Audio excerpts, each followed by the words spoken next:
So autism is a neurological condition. It's to do with the wiring of the brain. A lot of people think it's a psychological condition. It's not. It does affect a person's mental health, but that's not the source. It's what is called a pervasive condition, so it affects every aspect of a person's life. At the moment, more boys and men are diagnosed than women. However, people are starting to address this disparity. They're starting to say, actually, there's just as many girls and women in the world with autism as there are men. We just really, even still professionals, struggle to diagnose autism in women. And funnily enough, for a lot of women, particularly, if we get diagnosed, it's often either because we've had some kind of mental health crisis, which it was for me, or it's when our children get diagnosed and then we get diagnosed. So you've got women being diagnosed for the first time in their 40s after their children get the diagnosis.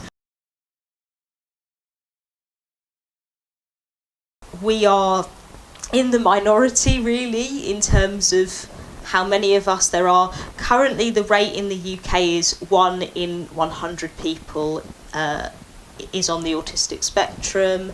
Now, obviously, you need to take into account with that number that that's the amount of diagnosed people with autism. There are a lot of people who are probably self-diagnosed or who haven't got a diagnosis but who are autistic, so it's probably higher than that. The way autism presents in men and women is often very different.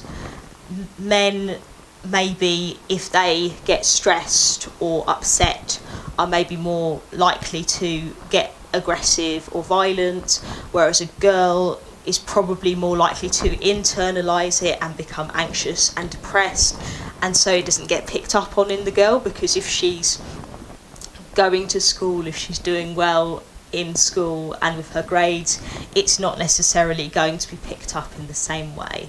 So being an autistic woman is a very interesting experience, because a lot of people still don't believe autistic women exist. So it feels a bit like sometimes you're having to justify that, yes, you are autistic and female. So that can be really challenging, because people tend to think of autism as a male condition, and it's far better understood in men than women.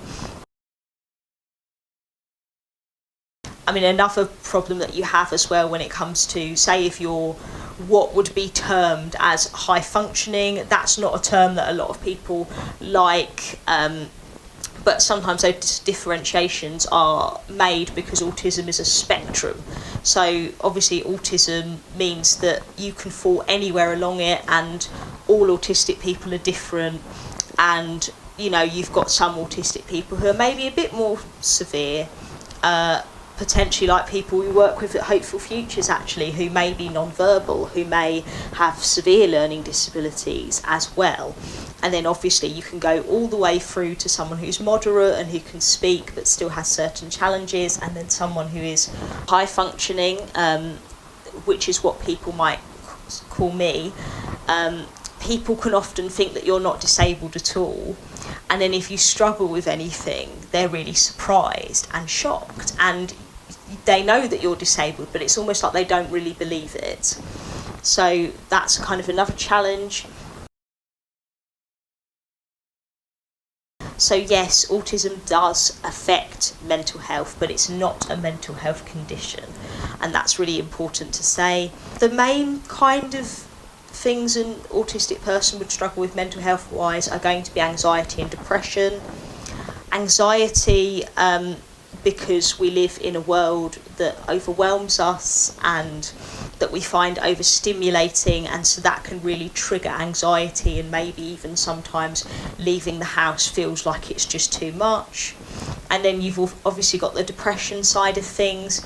This can be as well to do with feeling really overwhelmed by the world we live in, but it can also be to do with struggling with loneliness, or struggling with making friends, not because we're not trying, but because we're just not reading social situations well, and then that can lead to depression as well. Obviously, people with autism can have other mental health conditions. They could have OCD, they could be like me and have bipolar as well, but anxiety and depression tend to be the main two.